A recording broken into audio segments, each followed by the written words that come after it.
Hello, good evening. Hey, everybody. How's it going? Live from Denver. It is Friday night. Hey, everybody. Let's see if looking and sounding great. Thank you very much for that. So I don't have to do my little check. We are all good and very, very happy to be here with you guys. I'm just going to reset my screen here because I'm not getting video on my little there it is. There we go. Perfect. All right. Thank you. I just like to be able to experience the show myself. So we're going silly. So, hey, critics, how you guys doing on this Friday? How was this week? As always, with our Critical Conversation show, I am joined by my beautiful wife, Melissa. Hello. And, of course, we will be checking in with our OT7, awesome 7, the Wonder Cat, in just a moment. 7, the furry cat. Yes, excellent. Yes, you're looking good. Thank you. We were actually remarking before the show. She looks great, and I look like a fire truck dump or whatever. Right? This is my look. This is my thing. I do this, but anyway, she's awesome. She really does this, and I'm not gonna go on a roll right now about how men don't get to wear makeup, because actually they do, but I'm not that kind of man, so I don't. So I don't do makeup, but I kind of sometimes wish I did, because you can do such amazing things. Yeah, and this is this isn't even that amazing. Like, there's people that can do all this crazy blending, and they can. I don't know how they do it. I don't watch either. More videos or something. I have never in my life looked at anything about makeup. I know nothing about it. Yeah. But have you ever worn it ever? Yes, when I was on the show, when I was on Scientology in the Aftermath. Okay, that makes sense. Yeah. On the first time I was on, because I was getting interviewed by Leah and Mike, and they definitely doled me up for that. And that was weird. That felt weird. Yeah. It was somebody else doing it, and they were applying all this stuff to my face. It was a little odd. The second time I was just in the audience. We were all nobody was being made up except, people going up on the stage. So. Okay.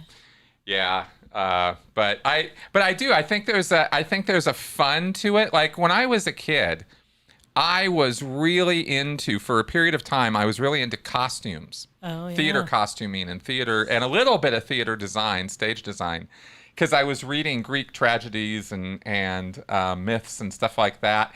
And then I would go from reading the myth section, I'd cross 2 aisles down in the kids section of the library, and there would be historic costume books and how to make your own costumes and how to do your own, take sheets and make togas and stuff like that. These were like basically kids books, right, on costuming and stuff. Definitely done the sheet toga. Yeah, so I would really get into some of that, sandals, thongs, all that kind of D&D cosplay was sort of the spirit of it, because I was a big D&D player as a kid, and you were too, yeah. Not a big. I haven't played D&D that much. I was doing more of Magic the Gathering, but every time I try to play D&D, something happens and it ends before the game actually ends. Yeah, when we tried, I got killed off right away. Yeah, and then the dungeon master's wife had a baby, so then it was over. We lost our DM, exactly. All right, well, here we are, thongs. The footwear. Flip flops, or do they mean? No, sandals. That's what I meant. Sandals. Okay. Did I say? I meant sandals. I didn't mean like loincloths or something. William Shatner is going to space for real with Jeff Bezos. What? In October, would you go? Hell yes, I would go. I mean, if I was invited to go to space, yeah, I'd go. Absolutely, right? I would. I don't know that anybody wants to take this body to space, but William Shatner's not exactly. No, that's true. Actually, that's true. Good for him. I know. Of all the people, I mean, how old is he? He's like, wow, he's in his 80s. Yeah. Yeah, that's awesome. Oh, he's Canadian. Okay. Yeah, kid-friendly versions of the Greek myths. That's right. That's what I was reading. I wasn't reading the adult versions when I was a kid. 1931, yeah, so just 80. this year. Okay. Yeah. Good for him. Yeah. I think that's awesome. That's a cool thing. Yeah, you're never too old, right? Well, you're not. And of course, let's remember in Jeff Bezos's little, I'm going to be really nice. I'm not going to make any allusions to what Jeff Bezos's space capsule looks like. But I am going to say that it goes to the edge of space. It's not quite the same as the Space. 4 civilians who just launched this last week, who truly went to space. They went up to the space station, docked. No, they didn't dock with the space station, I don't think, but they went up to that level. Something like that. So, Tom Cruise, I heard, also does want to go to space Maybe to he'll film. Get lost in space. Exactly. I'd be okay with that, actually.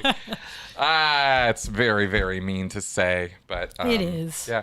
Oh, Shatner's 90. Well, wait. Oh, did I do my math wrong? I googled it, and let me make sure. I'll check another source. 15 minutes of space time. That's awesome.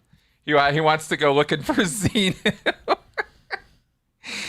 Yeah. Trying to find us. Okay, now this one says 90. So why does Wikipedia say 80? Yeah, don't know. Oh, okay. Oh no, it is 90. I did my math wrong. That's right. Okay, there we go. Usually Usually that's me. Duh. Usually I'm the one doing the math totally wrong. She's actually quite good at it. I cut off a decade. Yeah.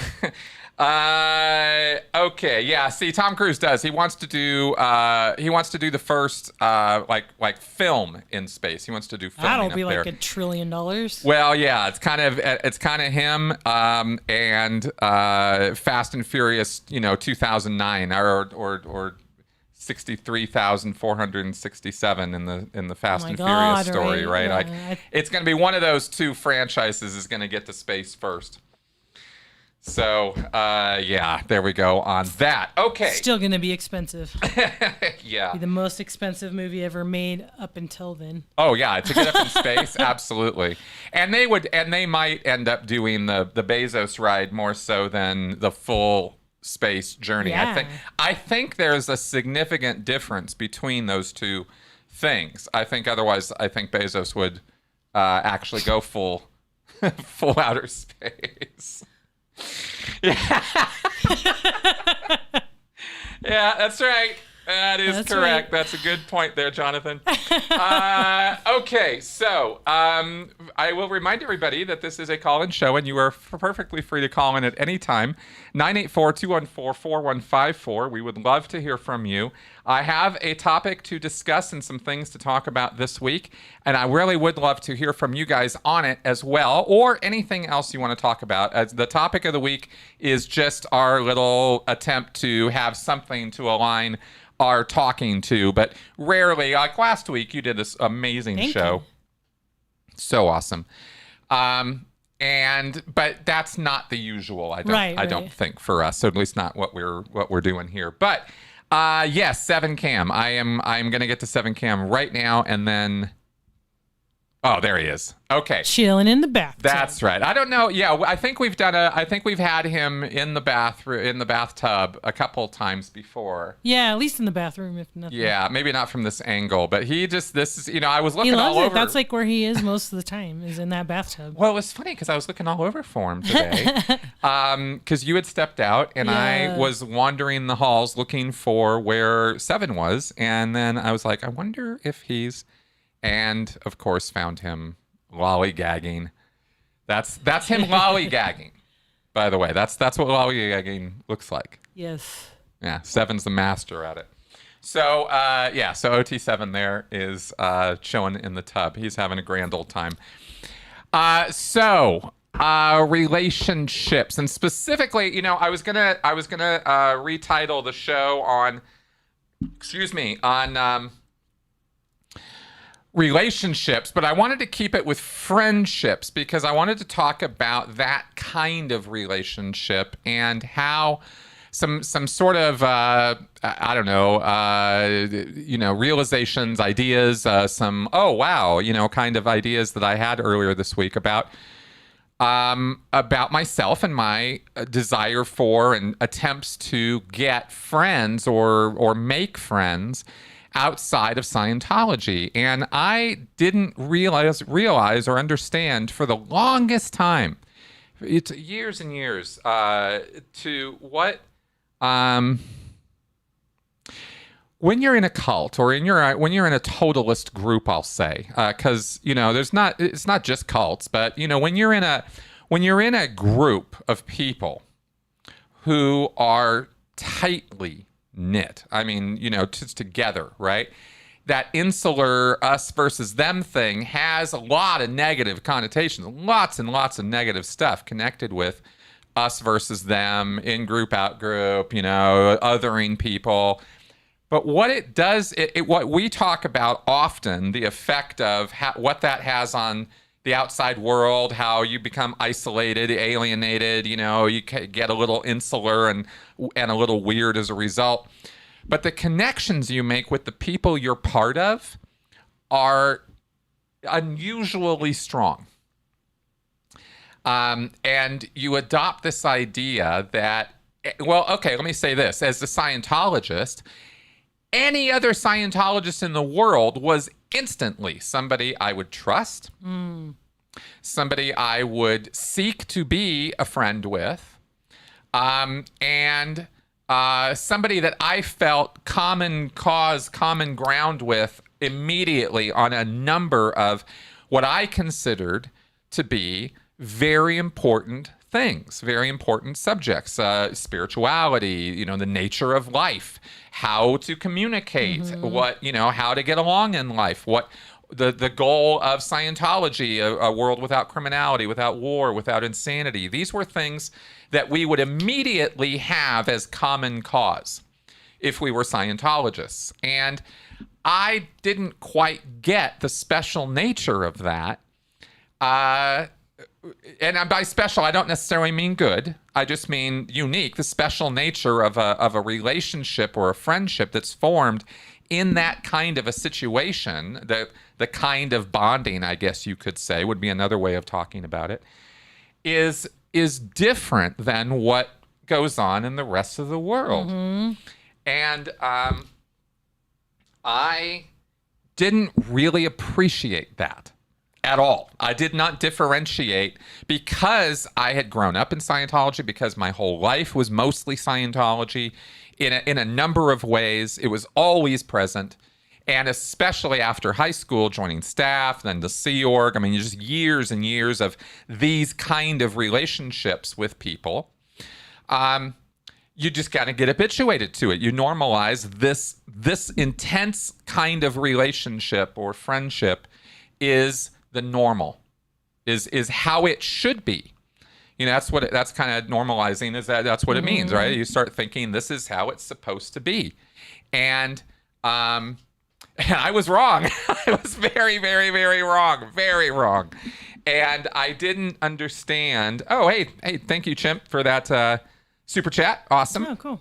Read your book often. Awesome. Welcome to the show. So obviously, this created some issues, some problems for me in trying to form relationships outside of Scientology. When I got out, and for quite a while after leaving, and bonding with other ex-Scientologists is an interesting thing. I started thinking about how that worked with my life and how I've observed and seen that play out with other groups, other ex-communities like ex-Jehovah's Witnesses, ex-Mormons, even ex-Gothardites, kids who grew up in that environment and got out and started speaking out. All of these groups, these little what we could call ex-communities, have very interesting similarities in terms of this kind of problem that I think a lot of us in the groups who didn't yet know about this kind of stuff. Before I learned about any of this, I was struggling and fumbling around for a long time, feeling how it manifested for me is I didn't feel like I was making any real friends with anybody outside of Scientology. Once I got out, I was like, I was oversharing. I was loud and boisterous, and I was very, very cocksure even about, what I believed and what I thought was right. And I was going to say those things because that's the habit that I was in. And I came to learn that other people don't like that at all, right? And they don't form relationships that quickly. Mm-hmm. It's a process. It's a much slower process, getting people to open up, trusting, that kind of thing. And so it's almost like unhealthy or scary if someone's moving too fast. You're like, right. Especially if you're both doing it at the same time, that could lead to bad things. If you're like connecting too quickly and exactly, that's exactly right. And that was how that speed was the speed with which I was used to forming, creating, bonding, these relationships, these friendships. So not being able to experience that outside of Scientology was very, very difficult. And I would tend to introvert rather than blame others. I would blame myself first and just kept thinking, what am I doing wrong? Why do people like me? What is the problem? And I am kind of embarrassed to say that it's been only fairly recently that this has really hit me hard, that I wasn't really doing anything wrong except continuing the cult patterns, the habit action patterns. I was still acting that way, but I guess what I'm trying to stress is having no clue that's what I was still doing. No idea at all, right? Thinking and trying to and working to overcome the cult stuff, not think with the cult stuff, not talk with the cult language, get that stuff off. And yet still, even knowing as much as that and doing as much as that, still having these problems forming relationships and friendships and stuff. So, excuse me. So anyway, so that was an experience that I thought was kind of interesting and part of the recovery process, and in seeing that and sort of reevaluating and looking at the fact that I've got great friendships. There's nothing wrong with my friendships. And there's nothing wrong with people who don't want to ultra bond with you within the first, week 5 or two, minutes, yeah. of knowing you, right? It's like it's okay to give this time. And I think that maybe if there's anything underlying this, it's this frantic time thing where Scientology is always talking about, and this is interesting. Here's an interesting phrase we never talked about. Scientology is always trying to take the time out of things. Like premeditated, knowingly, like this is our effort, is let's take the time out of this.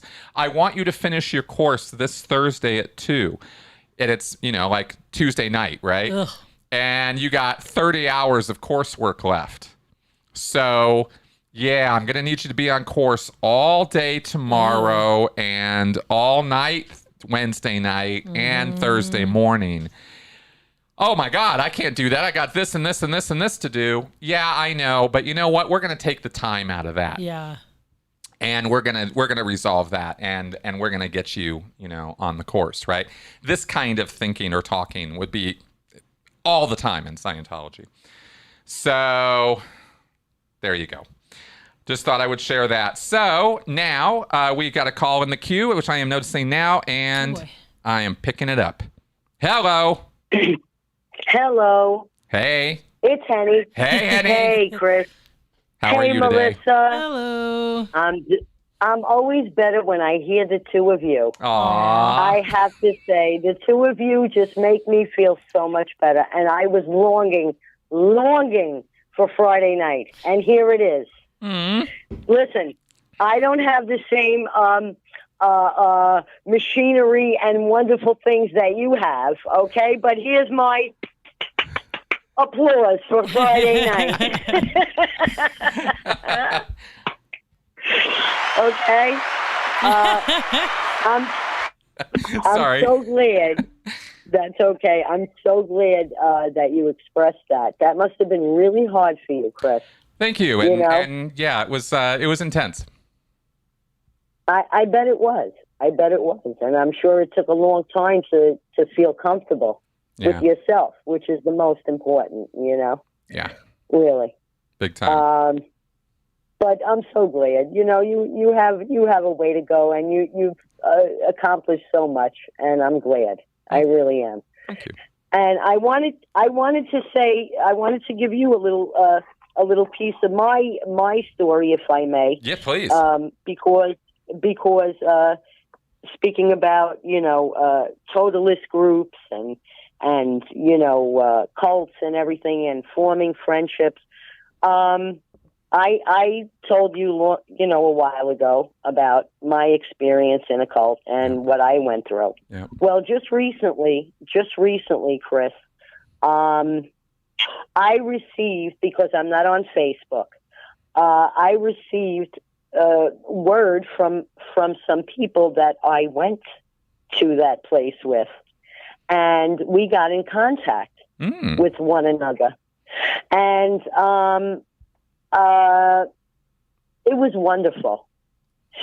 She was a very dear friend of mine, and she actually sent pictures, which was, I don't know, half and half. You know what I mean? Like, I can see myself, but I also see myself kind of with a look that I don't even recognize, with a look that's blank. Yep. Do you know what I mean? I know exactly what you mean. Okay. So, but we got to talk, and I have to say, my coming to grips with what it was, okay, which is, as you know, quite recent. Most of the people that I was friendly with were resentful of where we were, as was I. And because I had come in a little bit older and with a tougher skin, having been not raised properly and neglected, I was able to use different coping mechanisms, okay, just for me. And I found laughter in everything. And I knew that I was a rebellious teenager, and really there was nothing that they could do or say that would make things any worse than what I had already withstood. Mm-hmm.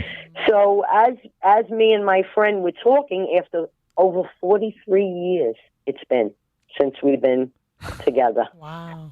Can you? It's a life. Yeah, it's a lifetime. It's a lifetime.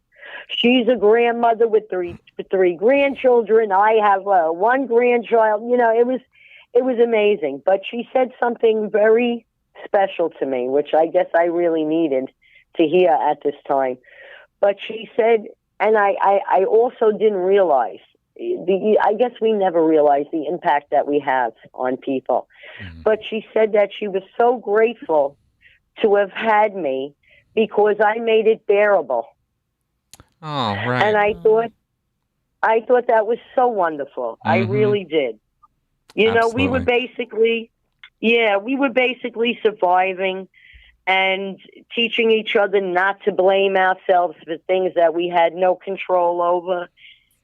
We taught each other how to speak properly because it was like a different language, and I had already come in, even though I was young, I was well read. I always loved to read, as you do, Chris. Mm-hmm. And so I was able to get over that speech that they were having and teach her certain things, We taught each other how to cope and how to laugh, and it was a different thing. Yeah. Really. Yeah, I get that. But it was. Listen, everybody has their own life experience, and that's what we bring to the table. Yep. And just as it was very interesting for me to hear how hard it was for you, to get along afterwards, I kind of, I really admire that about you. And it's wonderful to hear your story. And it's also, my survival story of how I went in, and it wasn't, I didn't have that type of thing. Like I said, I had a tough skin, so I was able to stand up and not let it affect me. Right. And when I left, I was able to make outside friendships. And really, I hate to say the word negate, but bury those feelings and those friendships that I had, gone through during that time, because it was a very hard time.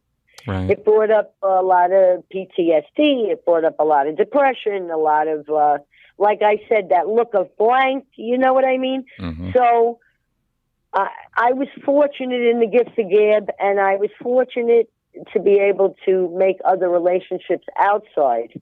Very few, and I like the very few. To me, a relationship takes a lot of time, a lot of energy, a lot of love, and to me, I can't do a lot of people. Yeah. That's a big commitment. Yeah, that's a big commitment. So, does it feel like as we get older, we get a little less tolerant of certain types of people? For sure. Oh yes. Yeah. Oh yes. Absolutely. I have to say, but that's aging. That has nothing to do with our topic, Chris. That's right. You would feel that way if you were in if you were okay. You know what I mean? Totally. If you felt like, if you felt okay, you would still feel that way, because the insanity is it's insane. It's insane. I'm watching the Yankee game now. Not I'm watching it. I'm listening to you, and I have it on in the background. And they took off the Indians. There was a baseball team called the Indians. Yeah. Because they felt that was racist. Yeah. And I'm thinking to myself, please explain to me, because, as an older woman from Brooklyn, how are the Indians racist is a racist thing and the Yankees are not? but maybe, Chris, I have always been on the Melissa. I love you. I hear you laugh. I've always been on the outside looking in. Okay, maybe I'm crazy, but the world is upside down. We're going to turn it right side up. There's too many of us. There's too many smart, critical thinkers and people that want to help. And I don't want to keep up any more of your show, sweetheart, but I wanted to let you know that was my insight. Awesome. And what I went through. Awesome. Okay? Thank you very much, Yeah, Henny. That was awesome. I adore you guys. Going back to your show. Bye-bye. Bye, honey. All right. Cool. And I see another call on the screen right now, so we will get to that in just a moment. I wanted to address, I think somebody asked a question earlier here about, hey, Amanda, see you there. Yes, here it is. DJ Better asks, would you say you had actual friendships in Scientology or no, because you weren't allowed to discuss some things? No, I absolutely, definitely, and without any question whatsoever, had wonderful friends in the Sea Org and in Scientology. People who very much cared about me and I cared about them, and that's all you can really ask for. As far as not being able to talk about things, I'll just kind of point out, I think all of us have relationships that have boundaries. Oh, yeah. And things we're not going to discuss or talk about with our friends. So that wouldn't be the basis of why there would be difficult friendships in Scientology. But the problem with the friendships in Scientology, or any relationship in Scientology, is there's no such thing as unconditional love in Scientology or unconditional friendship. It's always conditional on whether you're a Scientologist or not. And that's the thing you don't find out till too late, because you start having questions and then you realize, wait a minute, if I leave this, all these people are going to leave me. And it's a weird thing, because for a long time I said and thought to myself, I remember very clearly thinking, well, that's not real friendships. Those are just cult friendships, or, this kind of thing. I think I even wrote or made a video or something about this, but I've kind of changed my mind about that at this point. I think the friendships are real as any other kind of friendship could be. It's just that it has these conditionals that are very powerful. They're very strong conditionals. The base on which the friendships and relationships are built all rely on this fundamental agreement thing on Scientology or Mormonism or JWs or whatever. Same with all those other groups too. So that's what I would say about that, And I miss those folks. There are some that I've reconnected with, and I saw Xion's notes there about not being able to connect up with people. when you got out and hooking up with friends you had before Scientology, which is even better in some ways. I mean, same for me, reconnecting with people that I knew in high school or, back in the day, is wonderful, to do because they have a completely different memory of you before you did the whole cult thing or kind of be, at least for me in high school. So, yes, very nice. Very nice. Oh, thank you, Christina. Yes. Okay, good. Great. Okay, so let us pick up this other call we've got. All right. Ken. Okay, here we go. Hello. Oh. Hi, Ken. Hi, Melissa and Chris. Hello. It's Ken again. How are you all doing? Hi. Is Seven in by any chance tonight? He is. Yeah, we checked in with him once, and we will be checking in with him again. He's doing great. Cool. I just kind of jumped on here. I'm in the middle of stuff. I just wanted to talk to you guys just for a minute because I love you all. And by the way, Penny is awesome. Has she ever considered doing her own show? I think she's fantastic. Yeah, Agreed. That'd be great. Agreed. Yeah, that would be awesome. Yeah. Anyway, my situation, basically, I'll just give you, here's the short version, basically. Yeah. I technically was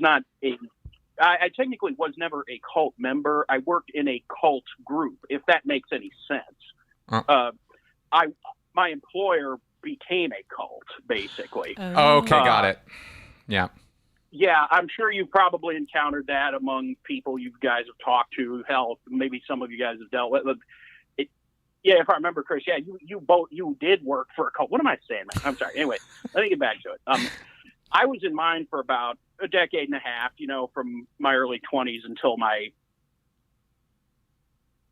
in my mid 30s. And fortunately, since I've been out away from that unhealthy environment for the last 5-6 years, I've been doing a lot better. It's just one thing, and this is one I wanted to run by both of you guys, is there were certain, skills, either socially or intellectually or whatever, that had kind of atrophied for me for a little bit because I'd been in this environment where it's really high stress, unnecessarily so.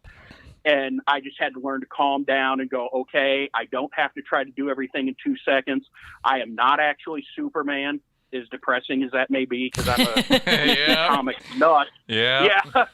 But come to think of it, but the thing is I've actually, rather than feeling mad about some of the misconceptions and things I had before, or some of how crazy some of my de-stressing was, I kind of laugh at just how silly some things used to be. Is that unhealthy in you guys' opinion? Is that a healthy response? Or, I kind of just laugh at a lot of the silliness that the others did, now. Yeah. Yeah, absolutely.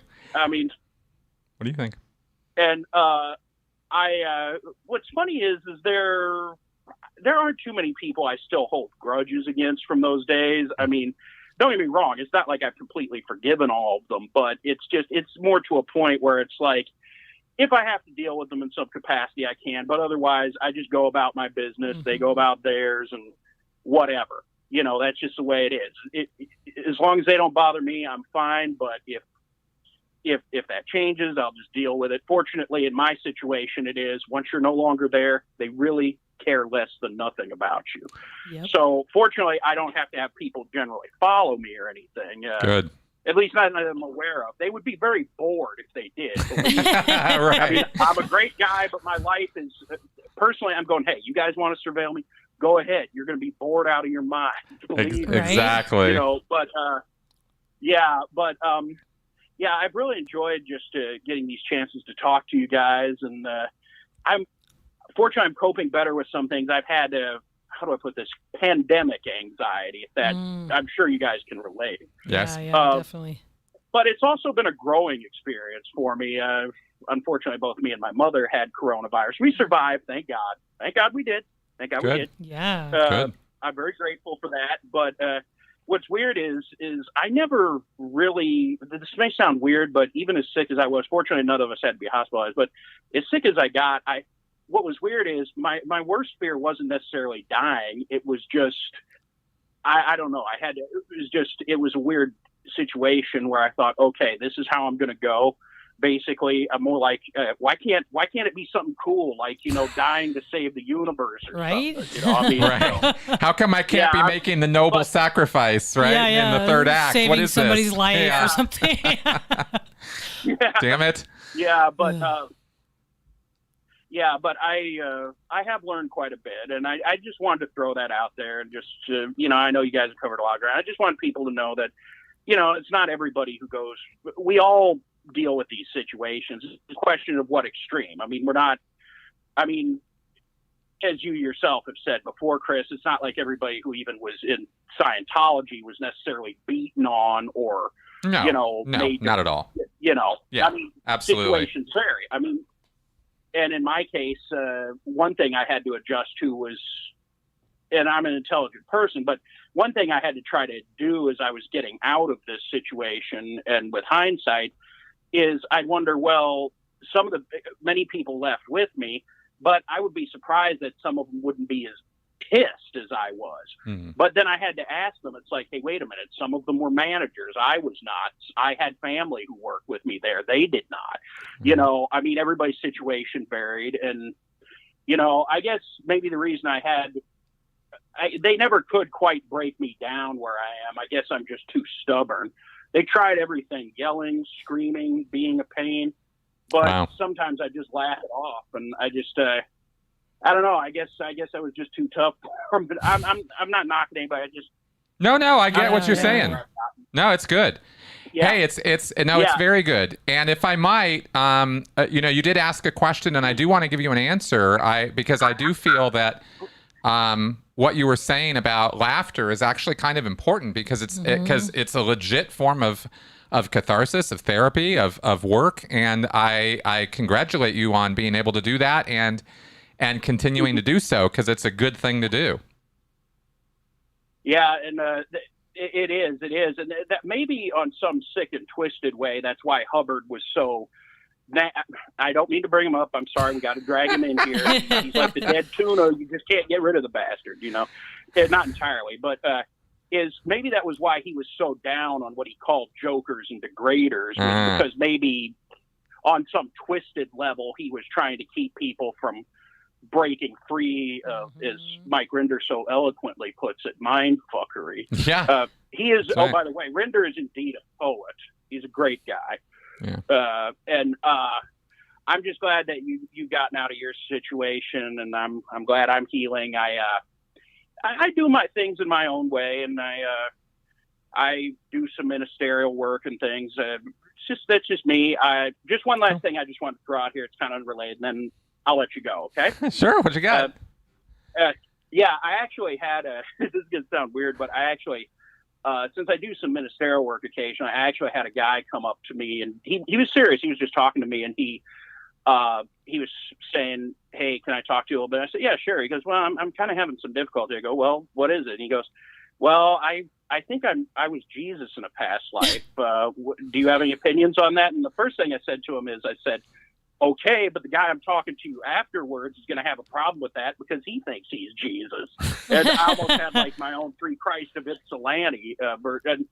No, I didn't insult them. What I did is I just asked them why they thought they were, what was making them tick. Yep. And strangely, they kind of responded positively to that. I didn't put them down. I didn't say anything was wrong with them.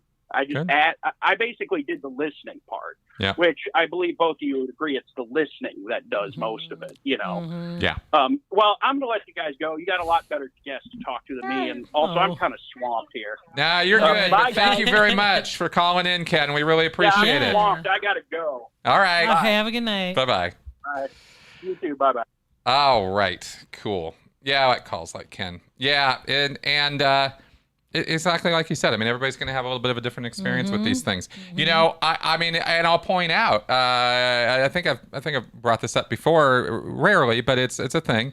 My brother, my adopted brother, who's 8 or 9 years younger than I am, completely resisted Scientology. Oh yeah. The entire time he was in my crazy family.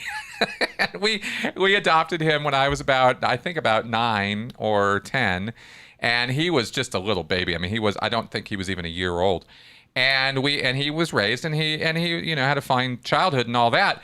But every time my parents would try to do Scientology with him, he was just very resistive. He was not interested in it at all, at all, at all.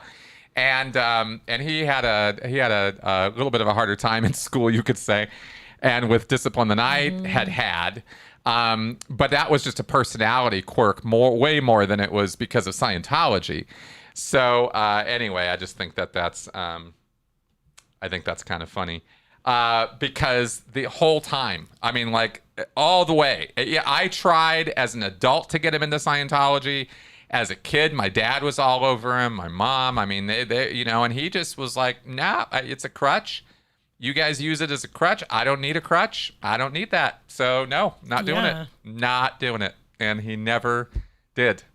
I had him this close to signing up for classes at the org that was closest to him at one point, but nope, just not gonna do it. And good on him, right? I mean, he was the smart one there.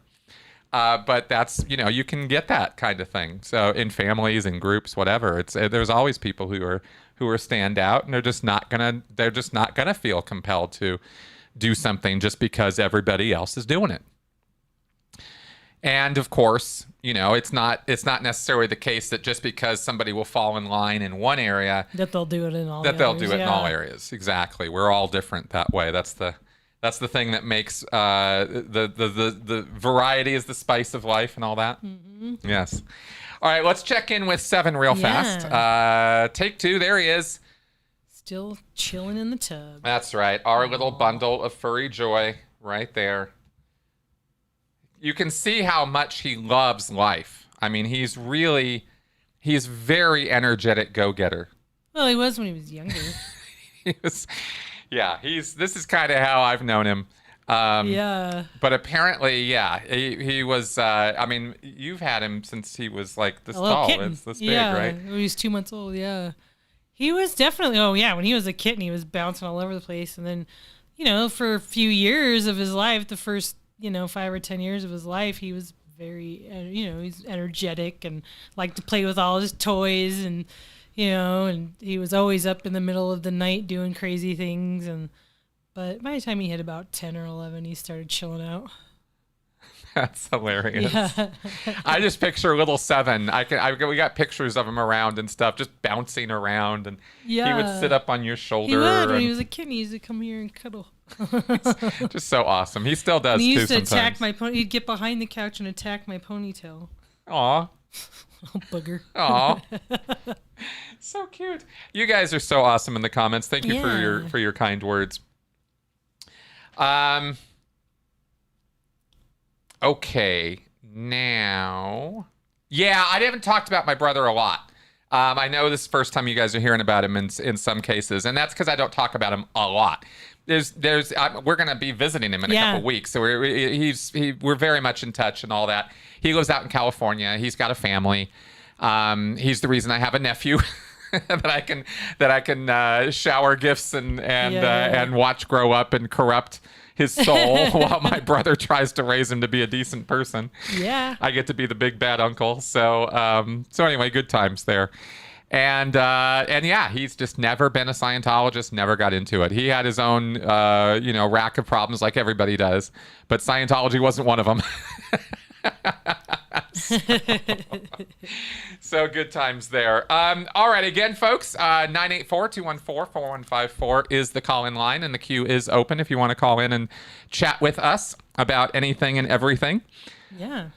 Did you have any... I had a really short quote, but a good one.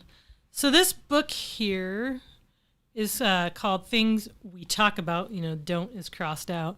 And it's basically just a poetry book about depression and mental illness. And some of it's positive and some of it's really sad. But I really like this one. It's very short. It says, we might all be on the same planet, but we don't always see the same sky. That's true. Yeah. That's true. For a number of reasons. Mm-hmm. In terms metaphorically, of... literally. Symbolically. Metaphorically, No, it's true. It's very true. I mean, sometimes I wonder, especially now, especially in certain areas, ideology, politics, these kind of things. I wonder if we're even living in the same world sometimes. With the difference in Right? perception and interpreting how we see things, what we're looking at. It's amazing I mean, how. just the variety of how people think all over the world. The Western world versus sort of the Eastern, sort of more, Middle Eastern versus like Asian Eastern, and how that all is different depending on where you are, what they believe, what they think is the right thing to do. Exactly. Exactly. Thank you very much, Sandy, for that super chat. Very appreciated. Thank you very much for the support. Love that. I think this is really where the how do I put this? Like the essence, the real like core of everything that the good part about being in a cult. Because let's be really honest for a second. There are good things about being in a group like that. At least at the time, there are things that you truly believe are so real, are so true, are so good. Not just the wacky beliefs. I mean, skip all that. I'm talking again still on the relationships, on the friendships, and the strength of them, the power of them, the support that you can get because of that. I mean, there are all the downsides when you become disloyal to the group. Everybody in the group is betrayed and feels that you have betrayed them and turns their back on you, and that sucks. That is the worst. But when you're in it and you're the loyal group member too, there's almost nothing these people won't do for you, and vice versa. I have stayed at Scientologist houses overnight, for various reasons. Not just because I was a Sea Org member imposing my will. You just things, either financial or just support or just a shoulder or just, sometimes, the clothes. I mean, just material things, of course, but really the emotional support and the same views. Even in Scientology, it's such the thing with cults is it's such a powerful bond that it transcends almost any other disagreements you have. You could even be left-right. You could even be like, conservative Scientologist, liberal Scientologist. We'll totally bond. Wow. Even if we're like, you like that guy Trump? What the hell? Like, we might have a conversation about that, and he of course, or she, of course, might say, yeah, I do. What the hell's wrong with you? Right? I mean, it'll go both ways, right? But you have this base that is stronger than any other disagreements that you might have. And it's not I realize I'm also sort of describing a thing where everybody in the group's your friend, and it's not that. You definitely do run into people that rub you the wrong way when you're in a group like this, but you give them so much leeway. Yes. Yeah. You get a lot. Maybe you don't want to hang around with that person as much as you want to hang around with the other people. Maybe you even really want to talk to this person that much. They have something about them that triggers you, annoys you, makes you upset. That happens. But it happens a lot less in that group setting than it does outside that group setting. And it's just really, really strong. So that's one of the things I think that people are reacting to so strongly when they lose it, when they lose that, and they are in the throes of the loss of being in that cult environment. A lot of us in the outside world focus so much on the beliefs and how wacky the beliefs are that we miss that most of what people, I think, I'll make this as a claim, I think mostly what people are missing when they come out of that situation is the human contact, more so than the belief set. Because it's the human contact and the support and the emotional support especially, I think, that is such a powerful thing when you're in it. Oh, yeah. And when you lose it, it's like this vacuum. It's like this void. A black hole is in your universe now, is in your space. And it just sucks all your attention and all your time and all your resources until you can figure out how to, push it away, get rid of it. Mm-hmm. So, and I don't know that some people ever do. You know, they always feel that void. So, so that's kind of part of this, you know, that I wanted to comment on as well. Oh, okay. Calls in the queue. Let's take them quickly, and then we will move along. Okay, so, Adria. Okay. Hello, Adria. You're on. Hi. Hey, welcome to the Chris. show. Hi, Melissa. Hello. Thank you. Hi. Hmm. So I have 2 points I wanted to bring up. Uh-huh. One, to piggyback off of what you were just saying.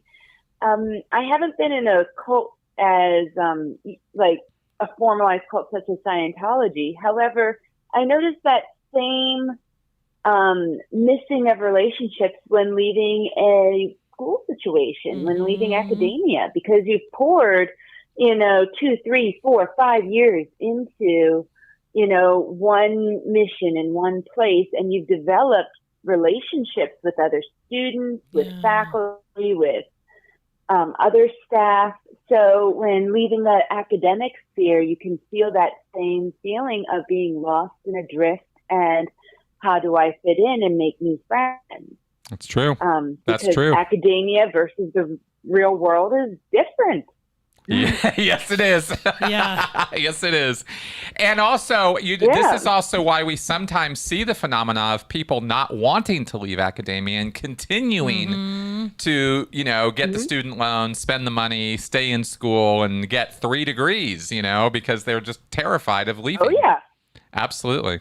I can totally understand that. Yeah. And so, second point I wanted to bring up on your call-in show was, I don't know if you saw Aaron Smith Levin's 30-minute YouTube bit on this gorgeous story of these friends who very gently got a friend out of Scientology who was about to go to Clearwater and go like completely up the bridge. She was going to sell her house, like do everything. And this group of friends who was connected with this Scientologist contacted Aaron Smith Levin and asked, what could they do to help this person? Great. And he gave them a bit of advice that in this one particular case really worked. And it has to say a lot about the friendship and the love and the care that happened. But I was wondering, did you see that video? I have not yet. I know the video you're talking about. I saw that he posted it, and I've been meaning to watch it, but I've been too busy this week. So I will get to that. Okay. Yeah. But the story sounds amazing. I definitely want to know what he did. May I briefly summarize? Please. Okay, so brief summary. First of all, it's a group of friends who have been friends for years, probably over a decade. So that's part one of the story.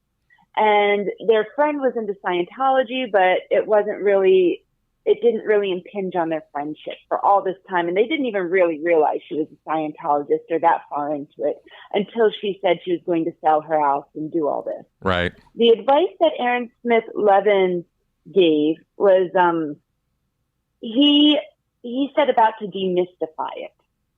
Because when people pay a lot of money, they're paying to learn the mystery, the secret of, what's on these levels. And he said, if you approach this friend of yours, this dear friend, with love and with,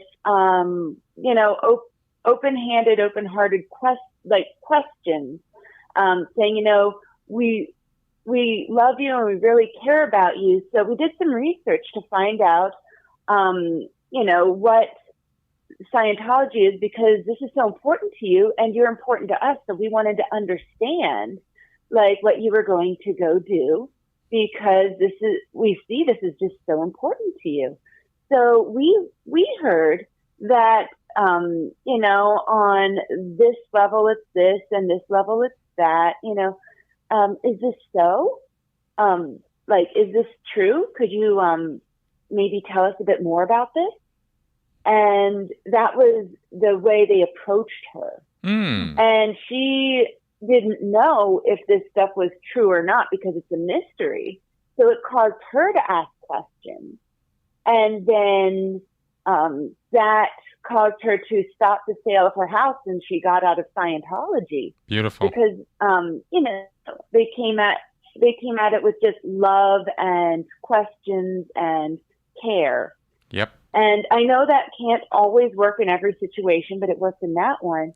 And of course, it was a little bit more nuanced, but that's the general gist of it. Yeah. And I am looking forward to hearing your reactions to that story, if not here, in a future podcast that you do. Absolutely. Well, I'll tell you right now that those three factors that you laid out there, care, compassion, love, questions, those are exactly the things I've been talking about for years. That's exactly how you go about doing it. You'll never argue somebody out of it. You'll never insult somebody out of it. You will certainly never antagonize somebody out of it. Those are the nevers. Those are the things that you just don't do. And it's the things that routinely family and friends mess up because they do get upset. They don't understand, and in their frustration, they express that to the cult member, and usually in such a way that they're insulting him or her or the belief set, and that just goes south super, super fast. What Aaron suggested is exactly the right approach. It is care, it is compassion, it is overt and undeniable. And when it is undeniable, when it's irrefutable that you care for this person and that's how you're coming across, there is much more openness, much more response, and much more possibility of getting them to open up. Remember that analogy I used to make all the time about a thought fortress. And you can batter on the walls of somebody's thought fortress all day long, and you're never gonna touch it. You have to get them to invite you in. You have to get them to open the door. And it's care and compassion and questions and love that are gonna get you in that door, not anger and hate and insults. So to that degree, knowing that much about the story, I will absolutely say that I support that approach. Yeah. Oh, cool. Yeah. And I'm gonna watch that video now so I can see what else he's got to say about that, because I want to find out all about that. That was awesome. Yeah. All right. Yeah. Well, awesome. Well, thank you, Thanks for Andrea. letting me call in. And I always love it when you call in. Thank you for doing so. oh, It's great to hear from you. thanks. Yeah. Love you guys. All right. Yeah. You have a good weekend. Yeah. Bye. Bye-bye. You too. All right. And we've got Travis. All right. Here we go. Picking Travis. Hello. Hello, Chris. Hello, Melissa. Hello. Hey, good to hear from you, man. What's up? Well, I've got a subject, a Scientology policy letter that I think actually fits very well with tonight's subject. Great. What you or got? at least a particular component. Well, first, let me tell you where I think it fits in, and that is you've mentioned that within a cult, and Scientology is the particular specific organization that you're talking about. While somebody's in, it provides a whole slew of emotional or solutions for emotional needs. Yeah. And right. So I had found a policy letter from 1978 that is a policy letter titled "The Power to Forgive." Yep. Now, yeah, did you have any experience with this, Chris? Yeah, this is in regards to sec checks and confessionals, right? Yeah. Yeah. So the emotional component is that people will come into Scientology needing help with something, anything, whatever it is, and with that comes people who think that they have failed at something, who are racked with guilt, things of this nature. And this policy letter speaks directly to that. It'd be similar to somebody going to a Catholic confessional. I say similar. I don't know. I'm assuming so. Or something similar to religion, right? Yeah. Yeah. That's right. So, yeah. And correct me if I'm wrong there. And even in the policy letter, it says admitting sins is good since early years of confession and withholds and overts weigh people down. By the way, I'm paraphrasing, and it says it weighs people down and prevents them from. It implies that it prevents people from making case gains, right? Correct. That's right. This is actually. Let me go ahead and just address this now because I have a couple of things to say about this, and it's sort of that gets to the heart of it. The proclamation "Power to Forgive" is a bulletin or policy letter that Hubbard wrote that gives Scientology ministers the okay, I forgive you for all you are forgiven, rather not I forgive you, but you are forgiven by the power of the Church of Scientology for the sins overts you have confessed in this confessional, and this is a standard line that's used at the end of sec checks when they are being done on the public. As for case gain, for going up the bridge, not for the kind of investigatory sec checking that gets done that we hear about. That's more the gangbang style sec checking and the abusive stuff. But this is actually one of the points of one of the biggest points of Scientology's religious cloaking. And I want to call it that for openly because it's as much a copy, a sort of corruption of the traditional view of confession as something that is godly, that's spiritual, that is helpful, that is you are unburdening yourself in a trusting environment where what you are saying is between you and God, basically, via this individual who is serving as a conduit for you. That's the traditional view of confession, certainly in the Catholic Church, and this is actually the subject of my master's thesis, so I'm kind of in the middle of studying this stuff. And Scientology takes that and says, oh yeah, we'll do that. We're a religion. We'll do that. But then they turn around and use the same process to abuse emotionally and financially, blackmail people because of the secrets that they divulge. And of course, use the secrets that are divulged in the confessionals against the person if they choose to speak out or say something negative about Scientology publicly. So this is a real powerful sort of foundational point of Scientology's religious cloaking. And it's a way that they fool people. And they fooled me. This is one of those things where I came out of Scientology thinking Catholic confessionals and Scientology sect checking or confessionals were very, very similar. And I could not have been more wrong. They are nothing alike. The only thing that they share is the same word, confessional. So it's pretty interesting stuff. And I don't know. How's that answer for you, Travis? I like it. And unfortunately, it's a ruse. Well, you've just described a ruse. And it sounds to me like it takes people who are wrecked with some type of guilt and they're maybe broken or they're hurting. Yep. And it's a panacea or a Band-Aid in the beginning. And then once they're downstream a couple of miles, guess what? Out comes the baggage that they just talked about however long prior to this. And it's, hey, you're a chode. Hey, you're a turd. Hey, buddy, you remember when you said this? And it just brings up all that pain and adds to it. That's right. That's right.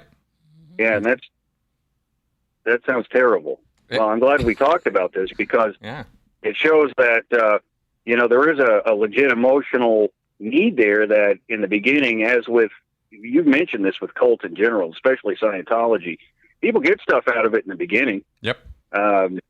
Maybe not a lot, but whatever, that keeps them going. And then later on, that's when the gut punches start in. Big time. Exactly. Exactly. Yeah, this sounds particularly pernicious. I'm assuming, and the answer is yes, likely. You went through the confessionals, and then they started trying to dump all your dirty secrets to slime you when you got out, right? Or is that something that you were accepted from? Oh, it did happen to you. Yeah, that happened to me. Okay. Yeah. And I think it was the same with Leah Remini too. Mhm. I remember her in an interview. She had published a book, Troublemaker. Yep. And I believe, and I haven't read the book, but I believe she had said in that she published in her book a rather self-deprecating chapter about how bad of a person and a mom she is, simply because she wanted to beat Scientology to the punch. Correct. She actually led with that. And truth be told, so did I.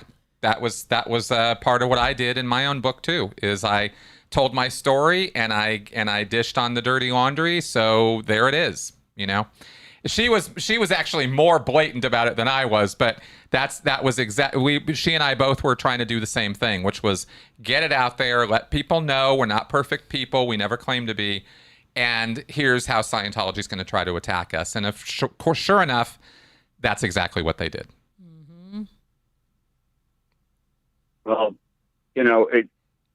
you're a bit more of a gentle soul than Leah Remini is, so Yes. everybody expects her to run her mouth, and I'm not knocking her for it. It's a very beautiful thing in her case. Yeah. So it's whatever. It's Leah Remini. Of course, she's done some naughty stuff. Well, I wouldn't expect her to not do naughty stuff. Exactly. But that's just Exactly. You just take a look at Leah and you're like, yeah, she's done naughty stuff. it's like, here we go again.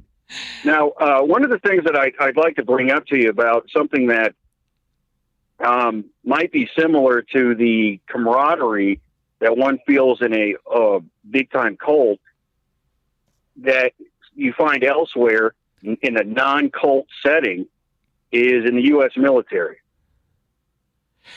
Yeah. Yes. Absolutely.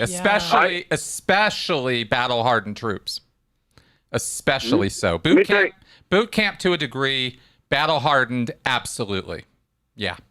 Yeah. Yeah. So I had been in the Army. I never saw combat, but I was in the Army, and I'll tell you something. And this is the honest-to-God truth, and this sounds crazy. But it's the honest-to-God truth. There were people who I was in my unit. I hated them. I mean, I hated them with a passion. But in a moment, I would have jumped in front of a bullet for them. Exactly. And Exactly. they would have done that for me. And I mean, literally, automatically, I would have carried them out of gunfire, Yep. a car accident, whatever. And then I turn around and say, yeah, I'm glad they got hit in the face. That doesn't sound rational, but it's the honest to God truth. Yep. Man, woman, black, white, it did not matter. That's right. We'd go in the back and yell at each other and fight, but then we'd come out, and if there was something that needed to get done, and it frequently did need to get done, didn't matter. All that stuff melted away. That's right. So, and there's no civilian equivalent to that, by the way.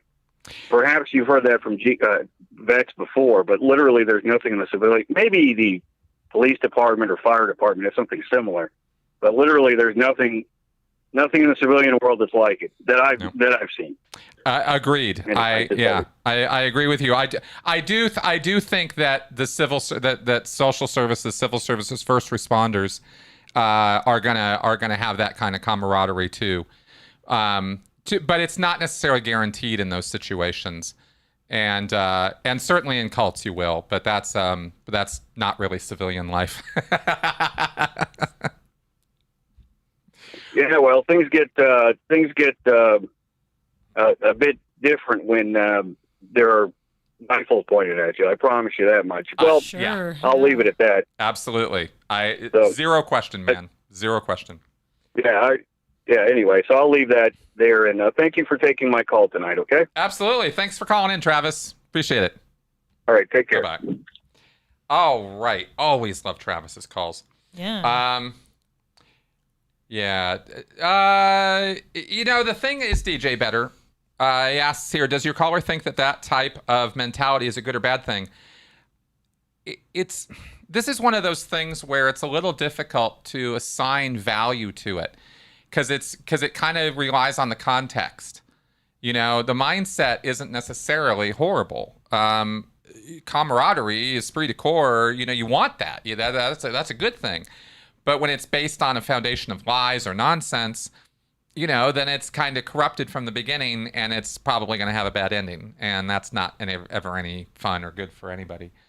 As far as the cult thing goes, as far as the military stuff, I don't know. I don't know that bonding on violence is a real long-term thing either. But I don't want to overgeneralize because the military is not just about violence. So, somebody asked earlier about whether I'm friends with Lee or Mike, and yes, I am, very much so, and definitely in touch with them. And also, Alex, I want to thank you for that super chat. Noticed that earlier, didn't note it at the time, but thank you very much for that. Really appreciate it. Okay, so that all being said, I think we're going to wrap up quickly. We have to do the cards. The Texas sharpshooter. Okay. Texas sharpshooter. Your logical fallacy is the Texas sharpshooter. Cherry-picking data clusters to suit an argument or finding a pattern to fit a presumption. This is called the Texas sharpshooter fallacy. The makers of sugarette candy drinks point to research showing that of the 5 countries where sugarette drinks sell the most units, 3 of them are in the top 10 healthiest countries on Earth. Therefore, sugarettes drinks are healthy. You see? It's cherry-picking data clusters to suit an argument. And that is not a good thing to do. Please do not do that. And correct it when you see it. All right. Thanks for coming along and being part of our show for this week. Do you have anything you wanted to? No. All right. We hope you guys have a great weekend. Really loved all the comments and feedback from you guys. And, podcast tomorrow is more with Cyprian about stress, long-term stress, and complex PTSD stuff from the Sea Org. We will be talking about Scientology and the Sea Org and its organizational madness. So that's done. That's uploaded. That's coming up tomorrow. And then Q&A, as usual, on Sunday. All right, guys. With that, we are wrapping up. See you guys next week. Good night.